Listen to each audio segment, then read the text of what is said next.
What up, y'all? This your boy, Leader of the Flock, coming at you with number five of my top 10 video game consoles of all time. This one right here is the Sony PlayStation, the PlayStazione. Yep. Now, it came out in September of 1995, and it was priced at $299, which is pretty expensive for 1995. To me, it was expensive. I ended up getting one back in, I think it was in early 96 when I got mine, and it was brought out as part of the 5th generation of gaming consoles, primarily to compete with the N64 and the Sega Saturn. Now, some of the good features with that was the controller, of course. The controller still, the PlayStation controller is one of the best, most comfortable controllers and revered controllers of all time. Now, they later introduced the DualShock. The original one didn't have the analog and all of that, but it eventually made its way to the PlayStation. Now, to touch on some of the launch titles that came out with it, I wasn't that impressed with them. I really didn't. I didn't like too many of those launch titles. That's probably why I didn't get it when it first came out. Cause yeah, you know, games like Doom, Battle Arena, Air Combat, what was that, Philosoma, and Ridge Racer. I didn't really care for that. One game I did like though, the games I did like and I did get when they first came out was, let's see, this one right here. Who don't remember being like, whoa, when this game first came out? Seeing that scene right there.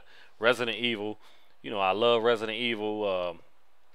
We had the Metal Gear. I can't forget that. Spyro. Yeah, some good stuff. I mean, the Madden games. Yeah, NBA Live. A lot of stuff that came out around that time.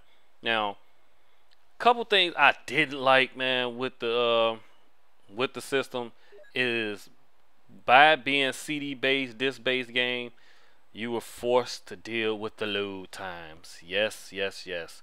You were forced to deal with some really horrendous load times. I mean, like, really bad. I can't express how bad those were. And this game, Resident Evil, was a prime example of that, because every door you open, you just have to wait for it, wait for it.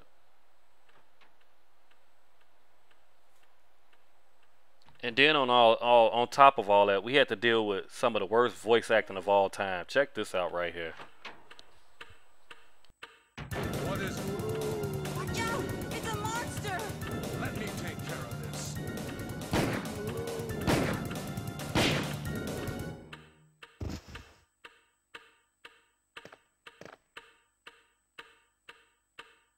What is it? It's called bad acting, man. Bad voice acting. You're a big part of that. Now, moving along, like I said, some of the stuff I did like about it, of course, the controller and the fact that, you know, the graphics were a lot better than what we were used to. That was cool. That was all well and good.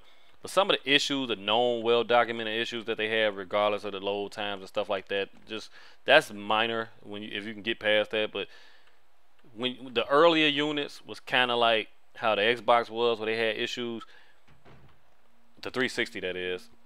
You had this issue with the skipping full motion video, or the physical ticking noises. You know, you hear that type of noise coming from your system, and that was due to like some real poorly placed vents, leading to a lot of those systems overheating.